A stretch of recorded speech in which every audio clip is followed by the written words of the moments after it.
c'est pas toujours très agréable. Vous savez qu'au théâtre, sont toujours des plaisanteries, mais j'ai vu hier travailler nos amis, nos candidats, et c'était fantastique et très difficile. C'est très dur. Et je vous donne rendez-vous tout à l'heure pour boire le champagne. J'espère sincèrement qu'ils vont pouvoir aller jusqu'au bout parce que ça paraît vraiment pas très difficile comme ça à première vue, mais il faut tester pour comprendre. Non, c'est vrai que ça ne va pas être breton, c'est vrai. Jean-Michel. Je vous en prie. Merci Valérie, vous ne l'avez pas fait exprès, mais... Oui, d'accord, merci. À plus tard. 5, Michel. Oui, 4. 3. Bien sûr, 3. 2. Pourquoi pas 2? Ça va pas aller vite. Non, bah allons-y, voyons. Alors ça allez recommencer, il faut commencer à grimper, Michel. C'est pas breton du tout, hein. À côté des guitares. Donc ça y est, c'est parti, mais pour l'instant, écoutez, moi j'en reviens pas parce que le fait il évolue vraiment à vitesse grand V là. Alors il évolue comme il le fait, mais si jamais vous mettez le pied à terre, vous repartez. Vous êtes tombé. Alors il prend des pistes. Alors qu'est-ce qui est génial, c'est que, vous savez Michel, on en est arrivé à construire ces murs d'escalade pour les gens qui habitaient relativement loin des falaises et qui avaient envie de pratiquer l'escalade. Donc on a construit des murs comme ceci pour leur permettre aussi de s'entraîner. Et ça permet aussi de mettre l'escalade au niveau des enfants. On peut mettre ça dans les écoles et ça c'est assez génial. Alors Alain, lui, a visiblement rattrapé le temps perdu. Alors Alain, retournez, voilà. Il va aller voir Rémi, s'approcher pour accéder jusqu'au sommet. Voilà, vous grimpez. Donc maintenant, ça y est, Michel, on a entamé la partie la plus difficile. Donc pour vous donner un ordre d'idée, lorsque les enfants de moins de 6 ans s'entraînent sur ce genre de mur, on met entre 6 et 8 prises au mètre carré. Quand les enfants ont plus de 6 ans, on met entre 4 et 5 prises. Et pour les adultes, et pratiquement la compétition, il y a entre 3 et 4 prises aussi. Attention, alors là, c'est vite de tromper. Oh, bravo Fred, qui représente Paris, a décroché le drapeau, donc nous avons 2 drapeaux pour Paris. Et voilà, il a 4 contrats. 2 drapeaux, 1 drapeau. Attendez, je récapitule. Nous avons un drapeau. Nous avons un drapeau pour la ville de Carpentras, voilà, et 2 drapeaux pour Paris. C'est bien ce que je disais. Donc venez vous rejoindre. Vous avez déjà fait l'escalade d'un et l'autre sur des falaises. Est-ce que c'est plus difficile d'escalader un mur ou un site aménagé pour? Ça, c'est très dur. C'est plus difficile un site comme ça qui est préparé qu'un site réel. Et pourtant les prises visiblement sont adaptées pour ressembler au maximum aux prises naturelles. Ouais, mais les prises naturelles, il y a plus de petits trous, il y a plus de petites choses où on peut s'agripper. Et là, c'est très difficile. C'est très dur au niveau des bras. Alors c'était sur le fil, hein, vraiment, tu serais étendu encore un petit peu, là vous décrochez en mettant le drapeau. Je vais ici. Et Je jette... Bravo. il reste encore une épreuve, Michel, pour départager tout le monde. Une épreuve féminine, et ça va être haut. Ça va être haut, Michel. À tout à l'heure. À tout à l'heure pour le trophée. Merci. Escalade artificielle, et dans quelques instants, nous irons faire de l'escalade à Fontainebleau.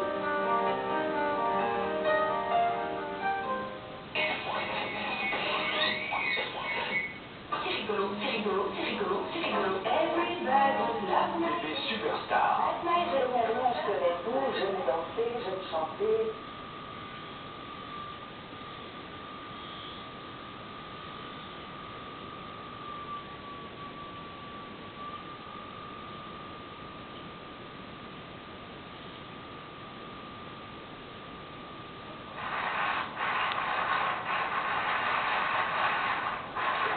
Il y a l'escalade, comme nous l'avons vu pratiquer tout à l'heure par nos candidats, et puis il y a, comme Jennifer, qui décide de descendre en rappel à Fontainebleau. Mais n'est pas Catherine Destivelle qui veut. Vous voyez ce que je veux dire? Nous sommes le 26 octobre 1992, à l'ouest de la forêt de Fontainebleau, une soixantaine de kilomètres au sud de Paris.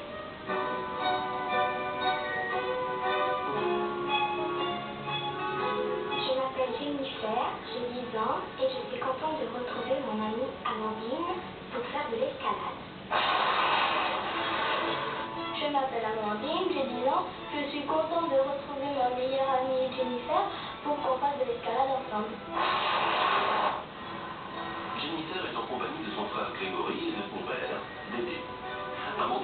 son père Marco, le grand copain de Dédé. Les retrouvailles sont toujours très chaleureuses.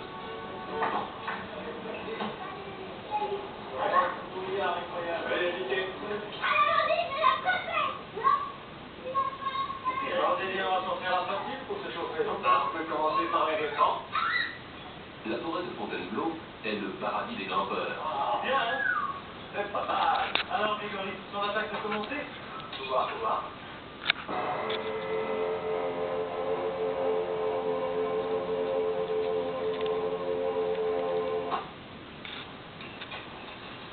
Marco le confirme.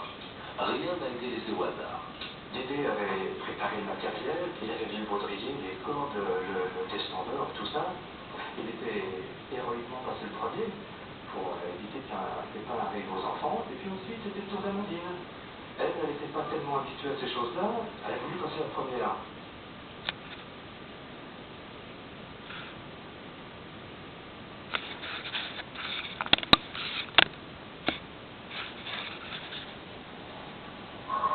Voilà, doucement.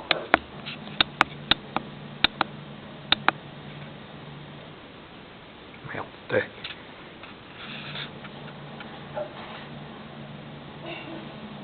J'ai regardé en bas, c'était assez haut. Ça me faisait peur, mais je voulais redescendre. Mais comme c'était mon tour, j'ai pas redescendu. En bonne copine, Amandine donne son baudrier. Au tour de Jennifer de tenter le grand plongeon. Ah, très bien. C'est comme bien. C'est bien, ma chérie. Vas-y doucement, et quand tu tires la corde vers le bas, voilà, ça bloque automatiquement. Tu vois? C'est très bien. Voilà. Laisse-toi partir un petit peu. Il y a une petite marque. Marco auto-assurait les enfants, il descendait tout doucement, il n'y avait vraiment aucun problème. Ah, c'était chouette.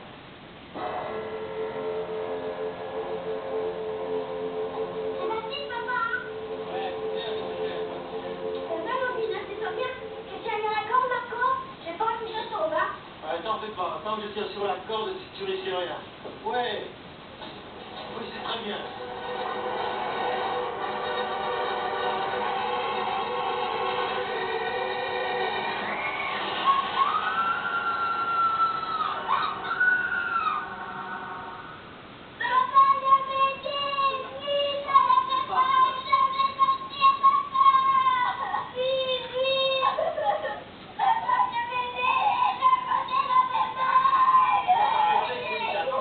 C'est toi qui vas partir. Allez.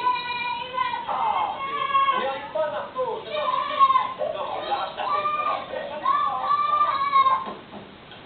J'ai monté Grégory sur mes épaules, donc Grégory était à la hauteur de Jennifer. Et Jennifer, on lui demandait de mettre ses pieds sur les épaules de Grégory, mais comme elle avait mal, elle ne comprenait pas du tout ce qu'on voulait lui demander. Laisse-toi tomber, Jennifer. Laisse-moi, tu arrives.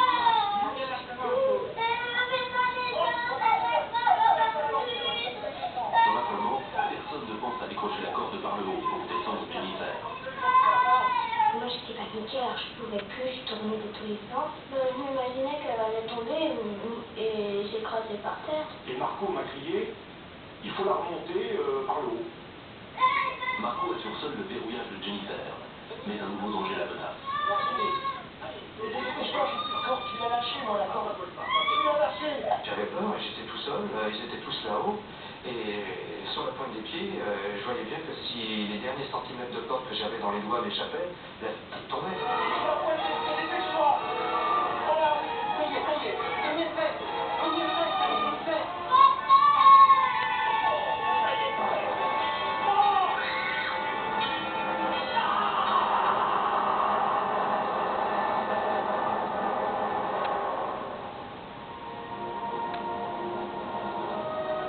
Incroyable réflexe de Marco a sauvé Jennifer. La moralité de cette histoire, c'est quand je ferai de l'escalade, je m'attacherai les cheveux. C'est bien connu, les enfants sont beaucoup plus raisonnables que les adultes.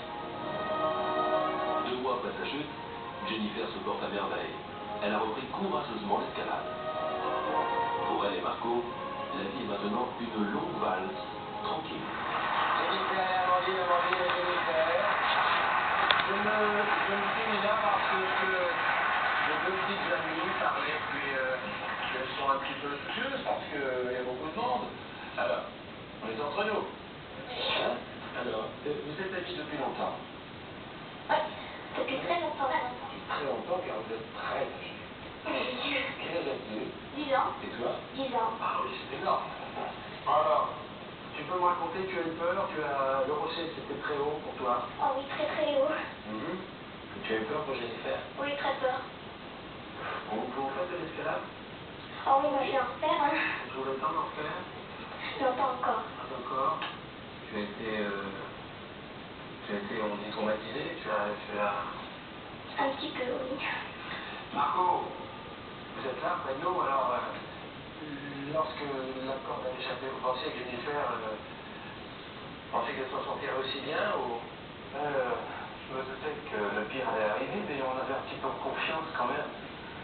Quand Dédé a tiré la corde, on a pensé un moment que Grégory aurait eu le bras assez long pour aller la chercher, et la petite a tendu sa main vers son frère, et il a manqué 20 cm.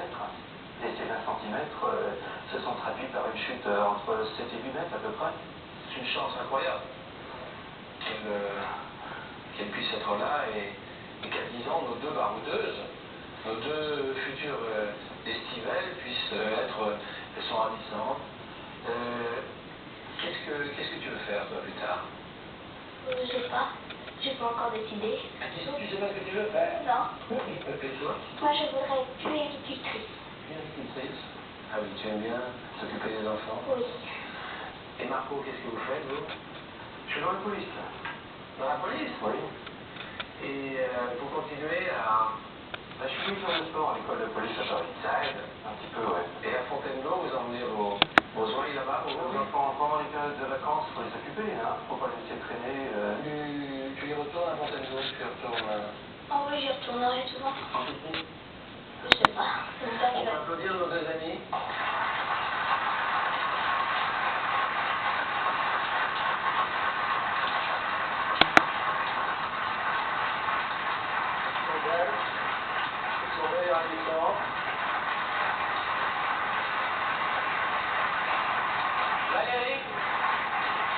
Valérie, ce trophée, je le vois, ce trophée. Et vous m'entendez, Valérie? Oui, je vous entends et moi aussi je le vois, Michel, ce trophée qui se rapproche. Donc Michel, elle va avoir un parcours à effectuer sur des échasses. Hein. Sur des échasses, il va falloir donc parcourir une bonne partie de la galerie d'Orléans et revenir chercher le drapeau qui se trouve sur l'une des fontaines avec toutes ces boules qui sont magnifiques et qui reflètent le palais royal. Donc attention Michel, je vais leur donner le top départ. 5, 4, 3, 2, 1, stop, c'est parti. Vous montez dans vos échasses. Alors vous allez jusqu'au bout, jusqu'à la deuxième fontaine là-bas. Vous êtes mignons dans vos échasses. Regardez-moi si vous avez toujours le sourire. Elles sont brossées vos échasses, c'est bien. Ah, quelle belle soirée. 50 cm. Oui. Michel, c'est pas évident de fonctionner comme ça, mais il y a des endroits en caoutchouc pour éviter de déraper. Non, évidemment, ce n'est pas.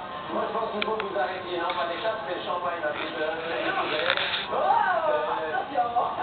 Mais nous sommes pas, hein. On échasse, oui. Michel, Oui. moi j'aimerais bien parler un petit peu des gens qui conçoivent ces jeux là dans la nuit des héros. Hein. Attendez. J'aimerais bien en parler parce que toutes ces semaines, ils réfléchissent à ce qu'ils vont pouvoir faire aux candidats. Et j'aimerais qu'on les salue, tous les régisseurs de l'équipe de FIFA Production et toute l'équipe qui travaille sur cette émission. J'aimerais qu'on les applaudisse très fort. Bravo, monsieur. Tout le match est son vérité. Vous savez, Valérie, Oui, Michel. Valérie, moi, ce que je trouve qu'on devrait faire, c'est remercier encore Cuba Production. Ah oui. Et on devrait encore leur dire merci. Eh bien, merci à Et la SCC, France 2. Allez-y, et à vous, Michel. Moi, j'aimerais qu'on remercie vous aussi, Michel. Non, ne remerciez pas les filles. Si, comme je ne peux pas vous faire un bisou, eh bien, je vous l'envoie. Doucement, nous ne sommes pas seuls. Nous sommes quelques millions maintenant, vous savez. Justement. Ce soir, nous pulvérisons le dimanche. Et nos candidats ont des petits problèmes, visiblement, ce qu'on raconte, les perturbe. C'est perturbe alors. Les perturbe. Et Karine, hein? Et Karine est toujours en tête, Michel. Oui, je vois. La ville de Carpentras va bien. Et attention, pour l'instant, il y a un drapeau pour la ville de Carpentras et 2 drapeaux pour Paris. Donc, peut-être qu'il y aura égalité à la fin. C'est très bien pour cette dernière, Michel. Hein. Oui. Ah, moi, j'aimerais bien que ça se passe comme ça. Mais attention, parce que Florence, elle accélère le rythme, là. Hein. Je trouve un peu raide, les filles, là.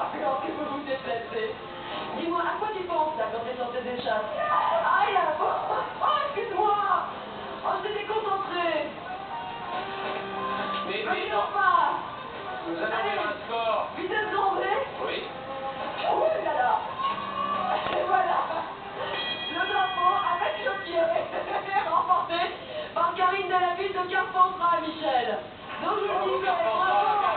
D'accord, bien. Vous allez dire que j'ai soutenu Karine, mais non. Non, et Michel, bien d'accord, bien. Ce que je vous disais que ce qui est très sympa, c'est que les deux équipes ont fini à égalité. Alors, ce qui se passe dans ces cas-là, c'est que c'est la ville qui ne reçoit qui gagne. Mais moi, ce soir, je les déclare ces deux villes ex-aequo. Qu'est-ce qui se passe Je alors? les déclare ex-aequo parce que maintenant, nous allons remettre, Michel, le trophée de la saison de la Nuit des Héros. Et au nombre de victoires, c'est la ville de Lourdes qui a remporté le fameux trophée dont vous parliez tout à l'heure. La ville de Lourdes, bravo à tous. Je vois que c'est tout ce plaisir de votre côté, Michel. Vous n'êtes pas. Je suis heureux d'accueillir M. Dusko Blaznik, le maire de Lourdes.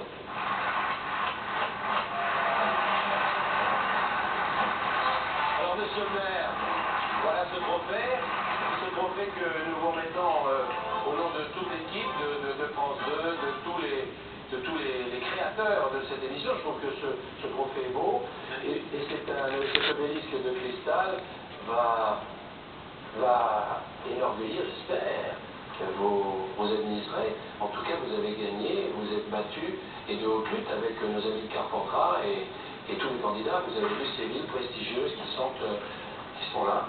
Écoutez, merci beaucoup. Ce challenge est vraiment magnifique. Et puis, moi, je voudrais aussi vous féliciter. Vous féliciter au nom de tous les Lourdais, mais aussi au nom de tous les gens qui ont écouté cette émission, parce qu'au fil des émissions, vous avez prouvé que le mot solidarité était un mot qui n'était pas vain dans ce pays. Et puis, je crois que c'est peut-être l'occasion de dire ce soir, en fin d'année, un petit bonjour à tous ceux qui sont seuls, ceux qui sont sans famille, qui nous regardent. Je crois que c'est l'occasion peut-être de leur dire qu'on pense à eux. Et puis pourquoi aussi ne pas le dire, des gens qui en Europe, Michel, sont sous les bombes et sous les canons actuellement.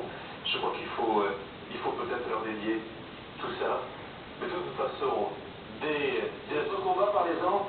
Parlez aussi de ce que vous avez fait et de ce que vous souhaitez encore faire, puisque vous parlez de dédier, mais parlez du combat que vous avez fait avec votre région. nous sommes très nombreux, surtout en France, à avoir accueilli des enfants de Bosnie, des enfants réfugiés qui vivaient dans des conditions terribles, d'hygiène, de salubrité horribles.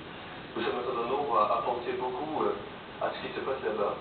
Nous pensons que c'est à 2 heures d'avion de chez nous. Nous pensons qu'il n'y a pas de pétrole, c'est la raison pour laquelle on attend trop. On attend toujours. Et je crois qu'il faut penser à eux parce qu'après tout, 50 ans après, en Europe, des crimes contre l'humanité, des crimes de guerre reviennent, il faut le dire très fort. Et c'est peut-être l'occasion, tous ensemble, toutes les villes qui sont ici, mais aussi les autres, de penser très fort à ces enfants qui sont enfermés aujourd'hui dans cette ville qu'est Sarajevo. Attention à eux. Attention à eux. Eh bien, monsieur le maire, au nom des pouvoirs qui nous sont conférés, pour eux, pour vous, pour ce que vous représentez, je vous embrasse. Merci beaucoup de le plaisir que vous ayez eu. Je peux vous dire que dès la semaine prochaine, ce sera bien exposé à la mairie de Lourdes. Et bienvenue encore. Bonne année à vous tous. Bonne année à nous.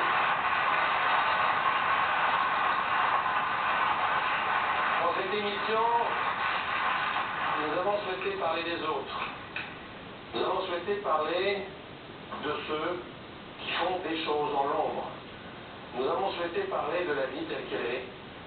Nous avons souhaité et voulu, volontairement, vous montrer des gens ordinaires qui sont parfois confrontés à des situations extraordinaires.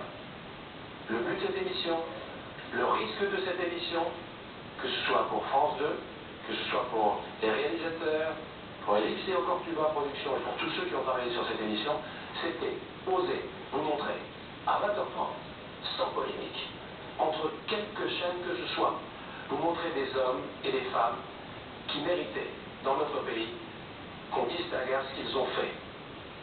je veux que vous regardiez avec moi.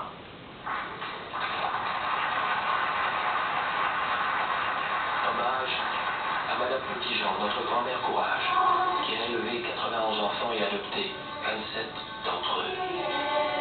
Nous n'oublions pas non plus la fureur de vivre de Romain, qui après avoir perdu un bras et une jambe lors de l'explosion d'un obus, pratique le parachutisme, le canoë-kayak, le ski, la moto. Vous leur aviez fait l'ovation qu'ils méritent. Ce sont nos athlètes médaillés aux Jeux paralympiques de Barcelone 1992. Ils sont tous de grands champions de leur discipline. Et puis nous avons raconté la belle histoire du cheval Coriolan, sauvé d'une mort certaine par Bernard. Ils ont traversé les frontières au péril de leur vie afin de fuir Sarajevo sous les bombes. C'est la famille Merzik qui, grâce au courage de la terre, a pu trouver un havre de paix à Sochaux. Bruno, comme tout, était venu nous voir afin de nous proposer un défi un peu fou pour nous sensibiliser aux dons d'organes. Il a couru dans les rues de Paris pendant toute notre émission. Jean-François Darrow, alias Monsieur Schkumun, est venu nous raconter son parcours héroïque, semé d'embûches, toutes plus drôles les unes que les autres. Voici notre vétéran, Anatole, le bouillon de cru, jeune homme de 87 ans, qui a su nous faire rire avec sa mésaventure.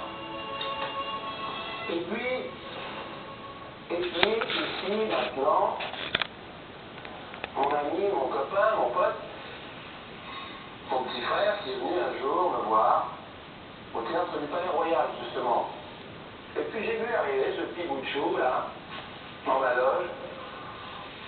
Il m'a agressé, il m'a pris mon chapeau, ma moustache, tu te souviens? Ouais.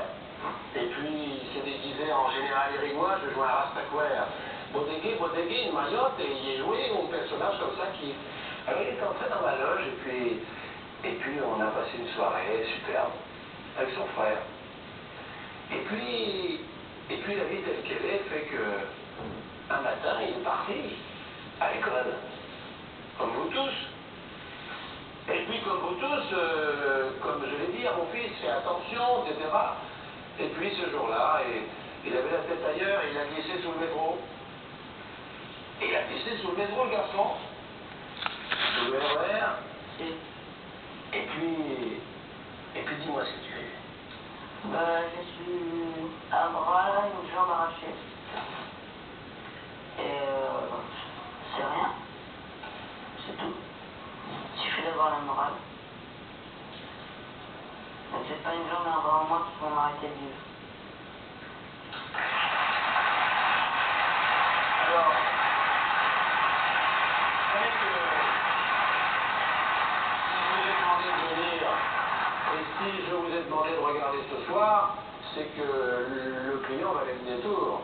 Inutile de vous dire que lorsque je suis allé le voir à Clairpac, puisque il a été secoué, évidemment, et que nous sommes allés le voir dans sa rééducation à Clairpac, en Bretagne, j'ai rencontré mon petit ami, et puis il m'avait lancé un message.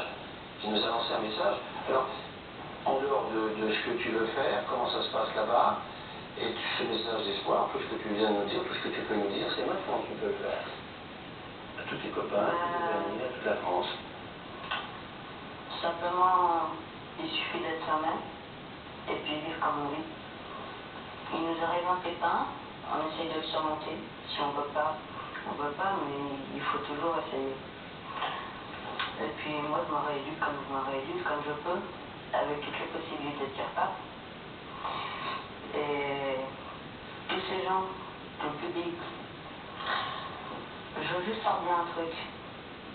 Vivez comme vous êtes, c'est tout. Il suffit d'être soi-même.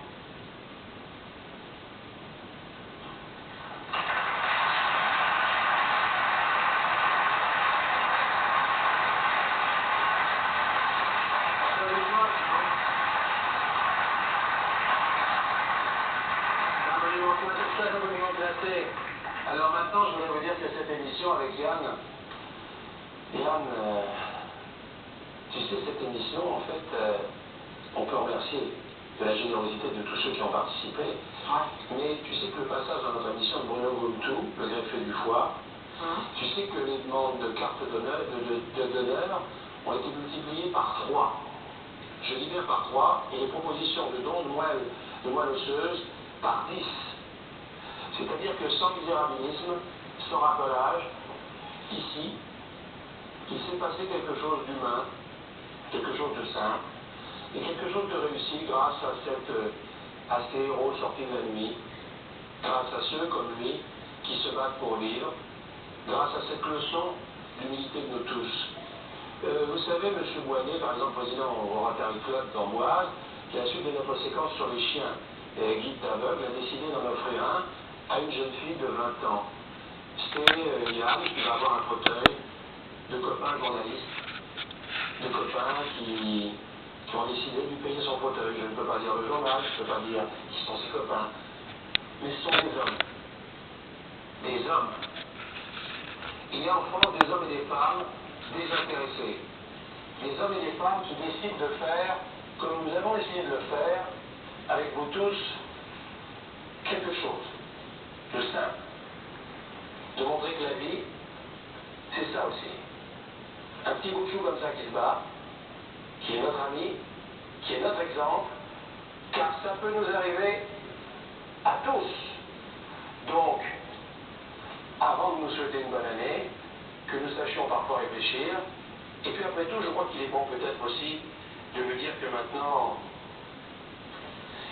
la vie continue, la vie telle qu'elle est, que la fraternité c'est l'amour de la différence, et que cette différence, parce qu'un jour, il a eu le malheur d'avoir ce petit souci, ce gros souci, et bien cette différence, il retournera en classe comme les autres, parce qu'il a la volonté, et parce que nous avons décidé peut-être aussi de l'aider.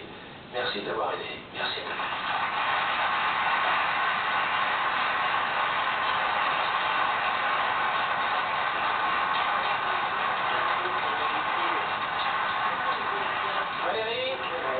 Oui, monsieur le ministre est à nos côtés donc ce soir. Et nous avons aussi deux invités prestigieux qui représentent bien ce que sera l'Europe en 1993. Mathilde Hamel, Victor Gabriel sont avec nous ce soir. Je crois qu'on peut les applaudir, Michel.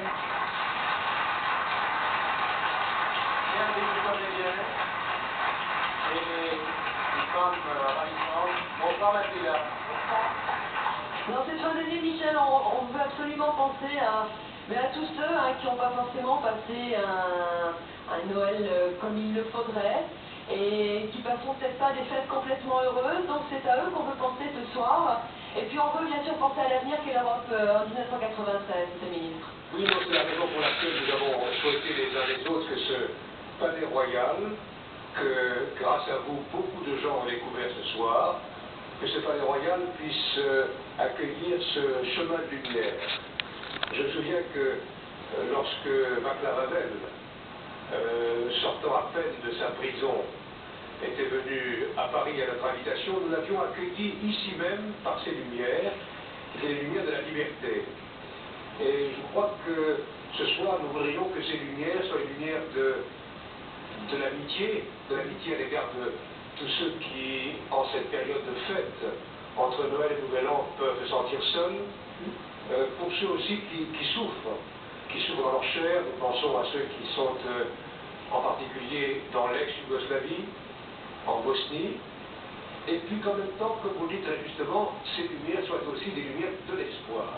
Dans quelques jours, on l'oublie trop, le 1er janvier prochain, nous qui vivons en France, nous avons la chance d'appartenir à l'Europe, et ce 1er janvier, ce sera le commencement d'une nouvelle étape pour l'Europe. La libération des frontières, une nouvelle union, et je pense une nouvelle avancée pour la cause de la paix et de la liberté. Victor Gabriel, c'est un pays que vous aimez, la France? Oui, c'est vrai, beaucoup. Et j'espère maintenant aussi que le 1er janvier commence quelque chose d'étrange et très beau pour l'Europe. Et j'espère que les Anglais peut-être trouvent un peu plus de vitesse. Victor Gabriel, que représente pour vous ce chemin lumineux? Pour moi, la lumière est la paix. La paix qui est la